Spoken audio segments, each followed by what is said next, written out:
We think of Vikings as wild men with axes, raiding monasteries, drinking mead and sailing dragon ships. But here's a truth you've probably never heard. When Vikings defeated another tribe, the greatest cruelty didn't happen on the battlefield. It happened afterward, to the women left behind. Forget the image of noble warrior culture.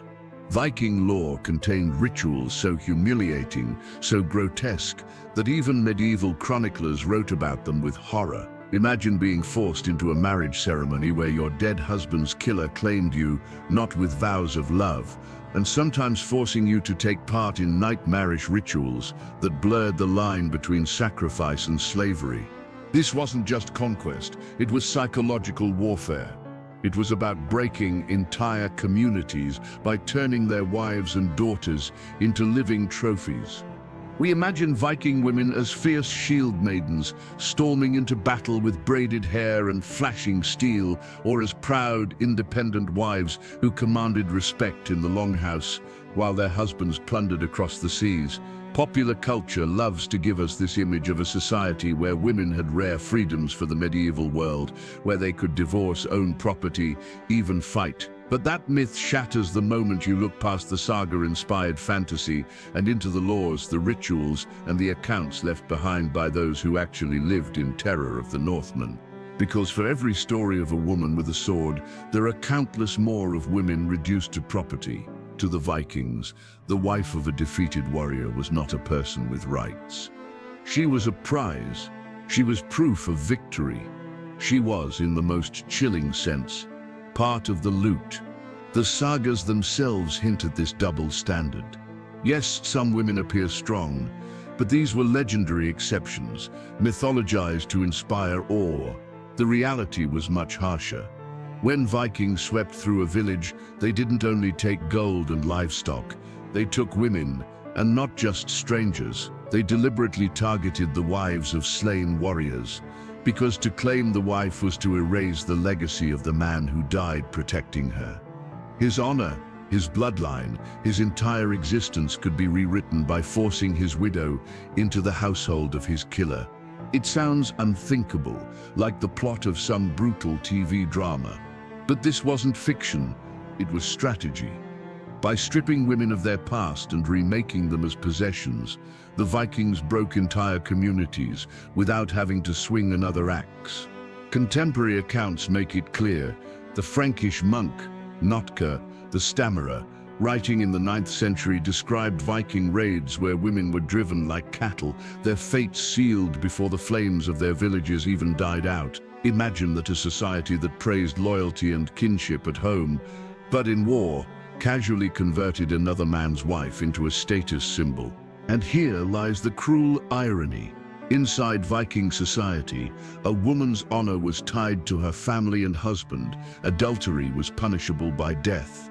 Female loyalty was praised as sacred. Yet the very men who demanded this purity thought nothing of tearing wives from their homes and bedding them as a declaration of power.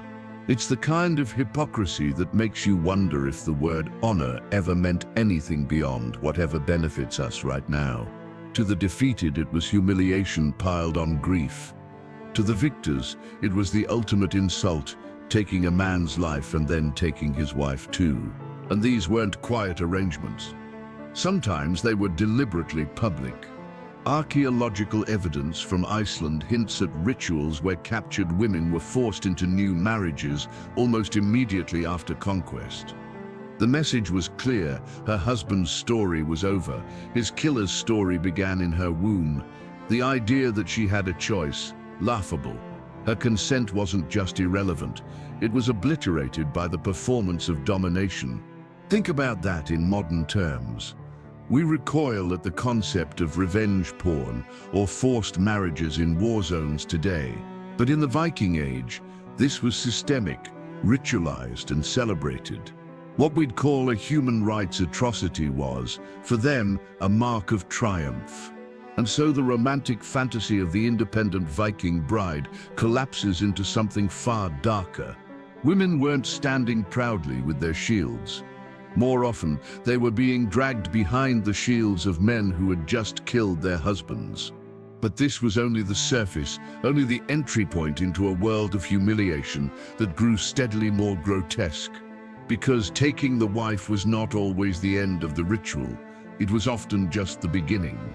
And when we look closer at what came next, the so-called wedding ceremonies of conquest, the word marriage takes on a meaning so twisted, so soaked in blood, it's barely recognizable, and that's where the real nightmare begins. It begins with silence.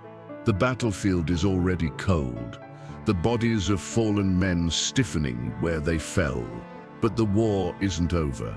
For the wives left behind, this is the true beginning of horror. Because when the swords stopped clashing, another ritual began. A ritual the Vikings called marriage, though it looked nothing like the word we use today. Picture the scene, a woman still covered in the ashes of her burning home, dragged before the warrior who slaughtered her husband. She has no veil, no gown, no vows spoken with trembling hands.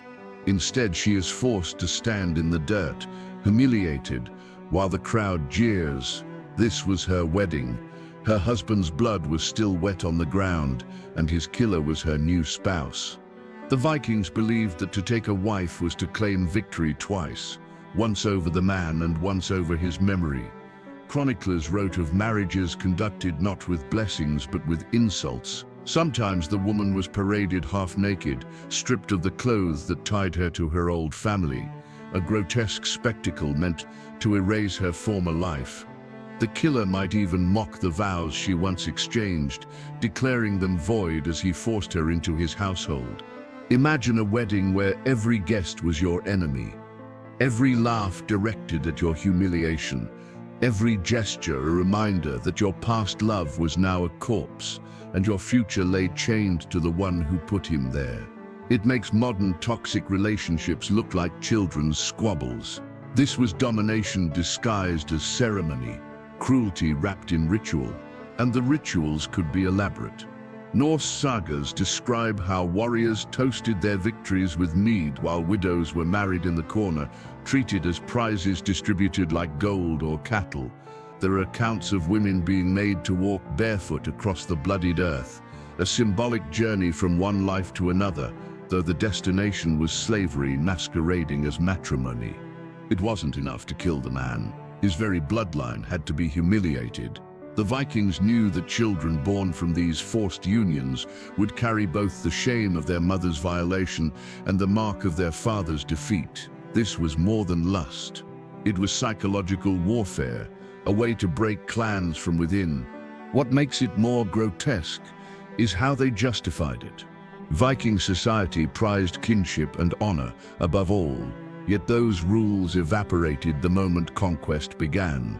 Marriage was sacred, fidelity demanded, unless of course you were the victor. Then you could twist the same rituals into tools of degradation. The hypocrisy drips like poison through the records. And let's be clear, these weren't rare anomalies. The taking of women after raids was expected. The forced wedding was celebrated. In Icelandic sagas, warriors bragged not just of treasures looted, but of wives claimed, as if humiliation itself was part of the loot. The more prestigious the woman, the widow of a chieftain, for instance, the greater the glory in forcing her to submit. It is a chilling inversion of everything we associate with marriage. What should have been the most intimate and voluntary of unions became, under Viking conquest, the stage for the most public and brutal of humiliations. And unlike death on the battlefield, there was no honor in this fate, only shame, forced upon the victim again and again, until even her identity was rewritten. But the worst part, this wasn't symbolic. It wasn't just about vows turned to ash or rituals corrupted. Once the crowd dispersed, once the toasts had been raised and the warriors retired, the marriage continued in the most literal and violent way. The humiliation became physical. The ceremony consummated not with tenderness, but with rape that carried the weight of conquest itself. And that's when the nightmare truly deepened. Because for the women, being forced into a wedding of blood was only the beginning. What came after stripped them not only of dignity, but of freedom itself. And the next step was far darker. The journey from wife to slave. The morning after conquest often looked the same, smoke still rising from the ruins, silence where voices once filled the air, and women chained together, herded like animals. For the wives of the fallen, the nightmare did not end with forced marriage. Because not every widow was claimed as a trophy, many were reduced to something even more degrading. Slaves. The Vikings had a word for them. Thralls. To be a thrall was to stop being a person. You became property. You could be traded, beaten, bred, discarded. And while Hollywood paints Viking raids as quests for silver and adventure, the truth is more chilling. The greatest wealth was in human bodies, women, especially. Imagine the scale. Archaeologists have found shackles buried in the ground across Scandinavia. Heavy iron collars, rusted chains, silent witnesses to lives lived in bondage. The sagas even brag about it. Raiders didn't just take loot, they took people by the dozens. Women became the most valuable cargo of the longship. And the trade routes stretched far beyond the icy north. Viking slavers fed markets from Dublin to Constantinople. Think about that. A woman whose husband died defending her in Ireland could find herself sold weeks later in Baghdad, chained to a post, examined like livestock by men who didn't even speak her language. The Vikings were not just warriors, they were suppliers in one of history's most brutal human trafficking networks.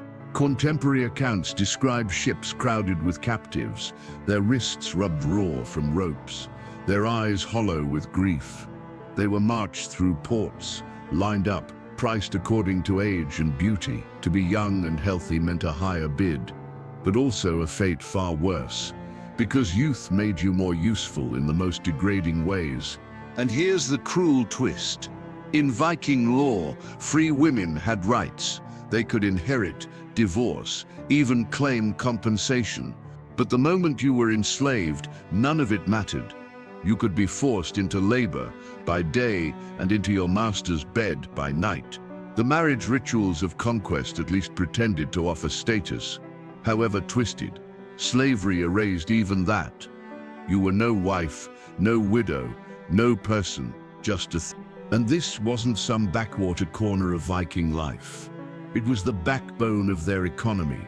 Some historians estimate that a huge portion of Viking wealth came not from raiding monasteries, but from selling women. If the axe was their weapon, the slave market was their business model. Think about modern human trafficking scandals. The outrage when we hear of women smuggled across borders, forced into brothels.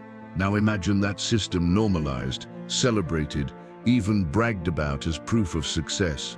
That was the Viking world. What we would call a crime against humanity was, for them, a cornerstone of prosperity. The psychological cruelty was just as severe as the physical. To be paraded before strangers, inspected like a horse, touched, prodded, mocked. This wasn't just commerce, it was degradation.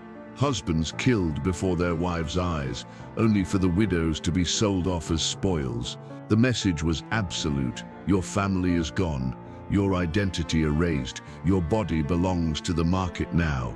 And the stories get darker. There are accounts of Viking masters deliberately breeding thrall women with their captors, using them to create children who would grow up half free, half slave, living symbols of conquest.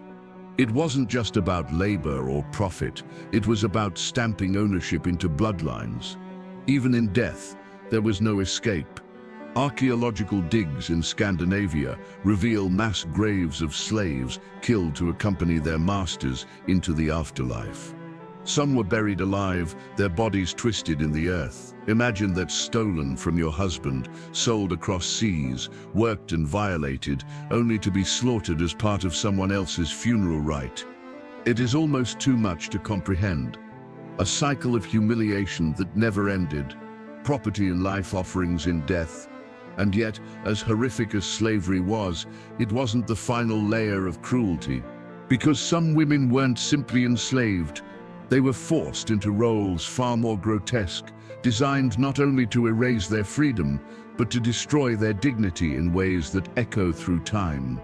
And that is where the rituals of shame begin. It didn't stop at enslavement. For some women, the torment was more theatrical, more deliberate, more public, because humiliation itself was a weapon, and the Vikings wielded it with chilling creativity. Imagine being dragged into a settlement, not as a person, but as a living performance. The conquerors didn't simply want ownership of your body, they wanted your disgrace to become a spectacle. Public degradation was a form of conquest, just as important as any battle.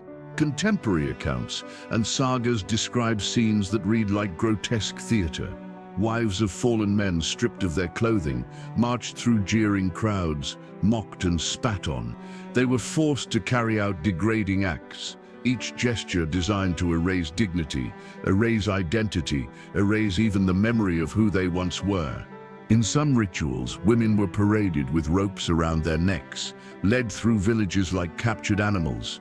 Others were forced to wear their husbands' bloodied garments, a twisted costume reminding everyone of the man who could no longer protect them. There were cases where the widows were compelled to serve mead to the very men who slaughtered their kin, smiling through tears while the crowd roared with laughter. It was humiliation engineered, ritualized, celebrated. If marriage had been twisted into domination, public shame was twisted into erasure. And it wasn't random cruelty, it was calculated. The point wasn't just to punish the women, it was to send a message to everyone watching. This is what happens when you resist. This is what your loyalty buys you. Think about it in modern terms. Today, public shaming takes place online. A mistake goes viral. Your reputation collapses in front of millions. But at least after the storm, there's a chance to rebuild. For Viking wives, there was no escape. Shame became permanent. Once marked in this way, they could never return to who they were. The ritual had transformed them into symbols of defeat. Even children weren't spared from the spectacle.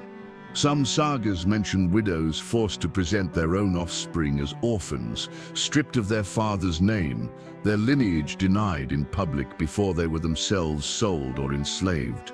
Imagine the cruelty of erasing an entire family tree in front of your eyes while the audience laughed, and the rituals could grow even more grotesque. In certain ceremonies, women were forced to lie beside their slain husbands during mock burials, only to be pulled away at the last moment and delivered into the arms of their husband's killer. It was a performance staged not for the victims, but for the victors, like a play where humiliation was the climax. Some historians argue these rituals echoed religious undertones, sacrifices not of blood, but of honor. The Norse pantheon was filled with gods who demanded offerings, and humiliation could be cast as an offering of identity itself. Whether or not the Vikings believed this, the effect was the same. Women's bodies and reputations were currency, spent in rituals of power, and it is this hypocrisy that stings most. Viking society loved to boast of honor, loyalty, and the sanctity of family. Yet here, in their darkest practices, they inverted every value they claimed to hold. Honor wasn't defended, it was weaponized. Loyalty wasn't rewarded, it was mocked. And family wasn't sacred, it was desecrated in public for all to see. This was not war as we imagine it. Clean battles with victors and losers. This was psychological warfare, carefully orchestrated humiliation to break not just individuals, but entire communities. What happened on the battlefield was brutal. What happened afterward was soul-crushing. And yet, this was still not the end of the horror. Because for some women, the rituals of shame did not conclude with mockery. They ended with something far more final. When shame was deemed not enough, the next stage was sacrifice. And in those moments, the wives of defeated men found themselves not only humiliated, not only enslaved, but marked for death itself. There are moments in history when cruelty crosses a line, when humiliation and enslavement are no longer enough. In the Viking world, that line was sacrifice, because some women were not merely paraded or enslaved. They were killed and their deaths were turned into theater, woven into rituals that blurred the boundary between religion and atrocity. The most infamous account comes from the Arab diplomat Ahmad ibn Fadlan, who traveled north in the 10th century and described what he saw with chilling detail. A chieftain had died, and his household prepared a funeral. His favorite slave girl was chosen to join him in death. She was bathed, dressed in finery, intoxicated with alcohol, then violated by the men of the household as part of the ritual. Finally, she was stabbed to death by an old woman known only as the Angel of Death. Her body laid beside her master's in the burning ship. It is a passage so grotesque that for centuries, scholars debated whether Ibn Fadlan exaggerated, but archaeological evidence backs him up. Graves containing women buried with male warriors, sometimes with marks of violence, sometimes bound, sometimes contorted as if they were alive when the earth closed over them. For wives of defeated warriors, the threat of this fate loomed heavy. A woman could be chosen not just as property, but as a sacrifice.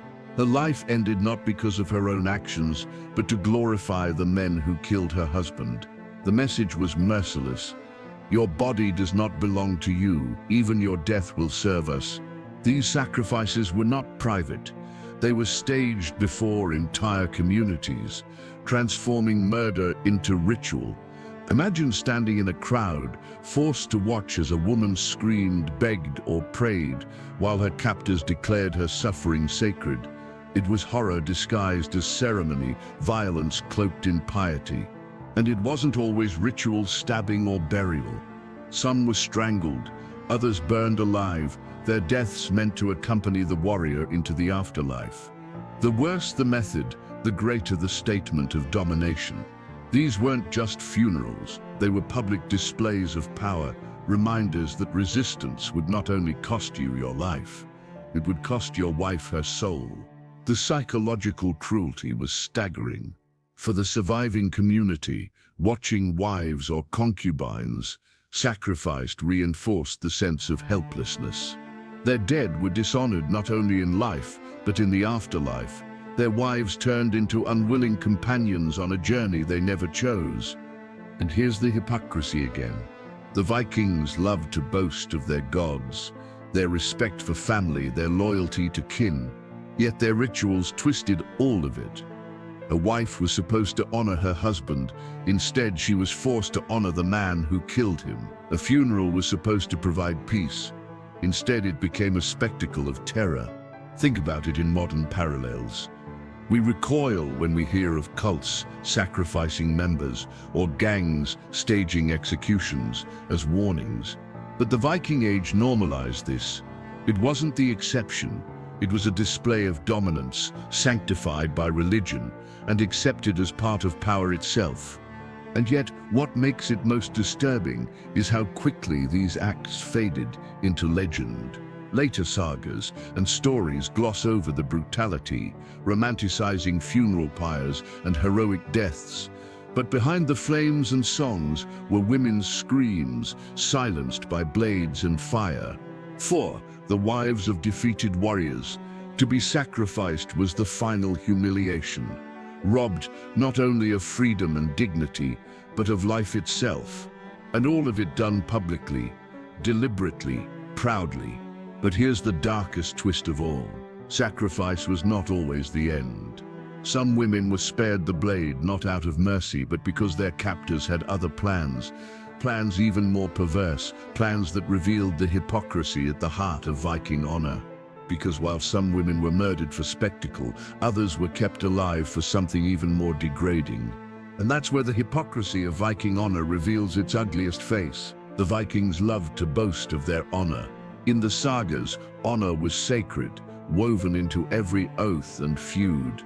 A man without honor was a man already dead. Families defended it with blood, kings staked their reputations on it, poets sang of it. To be Viking, we are told, was to live and die by honor. But peel back the myth, and a grotesque hypocrisy emerges. Because when it came to the wives of defeated warriors, Viking honor was not just abandoned, it was inverted. What they praised in their own households, they destroyed in others. Consider the double standard. Within Viking society, women were bound by strict codes of fidelity. A wife who betrayed her husband could be divorced, beaten, even killed. Her chastity was prized as a cornerstone of family honor. Yet the very men who demanded this purity thought nothing of ripping wives from their homes, mocking their vows, forcing them into new marriages or reducing them to slaves. It was honor when it benefited them. It was humiliation when it crushed their enemies. The sanctity of marriage was sacred until it belonged to someone else. Then it became a toy, a weapon, a stage for cruelty. The sagas are littered with examples of this hypocrisy. Heroes are praised for avenging insults, for guarding the honor of their wives and daughters. Yet in the same breath, those same heroes boast of taking foreign women as spoils, their humiliation presented as proof of strength. In one saga, a warrior proudly recounts bedding the widow of a man he killed, as if this were a triumph greater than victory on the battlefield. No shame, no guilt, just the casual rewriting of honor into conquest. And this hypocrisy was institutional, not individual. Laws existed to protect the honor of freeborn women within Viking society. But those laws did not apply to thralls, foreigners, or captives. The line was clear: our women are sacred, yours are spoils. Honor was not universal. It was tribal. It only existed for the in-group, while the out-group was stripped of every protection. This is what made Viking cruelty so devastating. It wasn't random savagery. It was selective morality. The same culture that demanded blood payment for an insult thought nothing of turning wives into slaves. The same men who killed themselves to avoid dishonor on the battlefield openly laughed while humiliating the women of the fallen. Think of the absurdity. Imagine a man today preaching about family values while running a trafficking ring in secret. That was the Viking world on a societal scale. The contradiction was so glaring, so institutionalized, that it became invisible to them. And yet, even among the Vikings themselves, the hypocrisy sometimes leaked through. There are hints in the sagas of shame, of guilt whispered beneath the surface. Captives described moments where warriors admitted fear of retribution from the gods, as if deep down they knew the rituals of humiliation and sacrifice betrayed the very honor they claimed to worship. But instead of changing, they doubled down. Better to sanctify cruelty than face its mirror. That is why their legends hide these truths. That is why popular memory prefers the image of fearless raiders and shield maidens, because the reality, the hypocrisy of a culture that celebrated honor while reveling in dishonor, is too grotesque to sit comfortably in the heroic myth. And this hypocrisy is what made their cruelty so enduring. It wasn't only the blade, or the chains, or the fire. It was the lie that their gods smiled on humiliation, the lie that honor could coexist with degradation, the lie that loyalty meant anything unless it served them. For the wives of the defeated, this hypocrisy was their executioner. It condemned them to lives of humiliation, while their captors boasted of values they trampled underfoot. But as disturbing as this hypocrisy was, it still doesn't prepare us for what came next. Because not every woman was sacrificed, and not every woman was enslaved. Some were forced into roles even more grotesque, roles that echoed far beyond the Viking age. And the echoes of that cruelty still shape our world today. History books like to lock the Vikings away in the past, as if their ships sank and their cruelty with them. But the most unsettling truth is this: what they did to the wives of defeated warriors never really vanished. It echoes, it repeats, it mutates into new forms. And if you look closely, you'll see it surfacing again and again, like a nightmare we can't wake from. Start with the Middle Ages. When knights rode into conquered cities, the same rituals of humiliation unfolded. Chroniclers of the Crusades described Christian soldiers parading Muslim women as trophies, mocking their husband's memory with the same twisted theater the Vikings once perfected. The language of holy war didn't erase the reality, it sanctified the same old cruelty. Move forward and you find it again, in colonial conquests, in the Americas, in Africa, in Asia, wherever empires spread, women became the spoils of war. European officers wrote reports, often with casual detachment, describing native wives distributed as gifts, sold or taken by force. It is the same pattern. Men kill and then they claim the women of the slain, erasing families to assert dominance. And it doesn't stop in the distant past. The 20th century bled with echoes of Viking brutality. In World War II, the Japanese Imperial Army forced thousands of women into brothels. As comfort women in the Balkans of the 1990s, rape camps emerged, where women were systematically violated to break the will of entire communities. In Rwanda, sexual violence was wielded as a weapon of genocide. The pattern is grotesquely familiar. Defeat the men, destroy their families by degrading their wives, and you shatter generations in one blow. Modern law calls it a crime against humanity. But the Vikings would have called it victory, and that chilling contrast forces us to admit something uncomfortable. Their methods were not the aberration, they were the blueprint. Even today, the echoes ripple. Reports from war zones in the Middle East, from Africa, from Ukraine, describe the same acts. Women taken, paraded, violated, sometimes killed, not just out of cruelty, but because humiliation remains the cheapest and most effective weapon of conquest. Guns change, uniforms change, but the ritual remains. What the Vikings did to the wives of defeated warriors was not just a story of the 9th century. It is a story of power, of how men throughout history weaponize women's bodies to send a message. We didn't just defeat you, we own you. And think about how the myths still blind us. We romanticize the Vikings in popular culture, muscular warriors, fierce shield maidens, epic voyages. Rarely do we pause to ask what happened to the women left behind in the smoldering ruins. Rarely do we admit that the longships carried more than silver. They carried chains and women bound in them. This romanticizing matters, because when we sanitize the past, we make it easier to ignore the present. We laugh at Viking cosplay, at TV shows that turn raiders into heroes, while real women in our world still endure the same humiliation their ancestors faced. The costumes have changed, but the echoes remain. And the echoes aren't only in war, they reverberate in culture, in the way societies continue to punish women for surviving violence. Even today, survivors of sexual assault are shamed, questioned, treated as if their dignity was the real crime. Public shaming, whether on medieval streets or social media timelines, follows the same cruel logic: humiliate the victim to magnify the power of the perpetrator. That is the final bitter lesson of Viking cruelty. It wasn't about lust or even greed.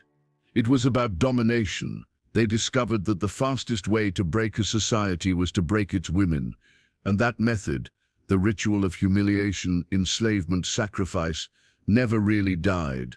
We can comfort ourselves with the thought that we're more civilized now, that international law, human rights and global outrage mean we've outgrown such barbarity. But scroll the headlines, read the testimonies, and the truth hits harder. The echoes of Viking conquest are still screaming around us. And if humiliation, slavery, and sacrifice are the echoes of yesterday, what does that say about today?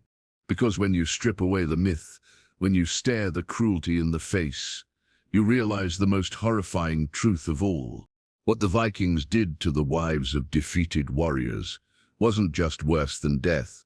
It was a legacy we're still living in.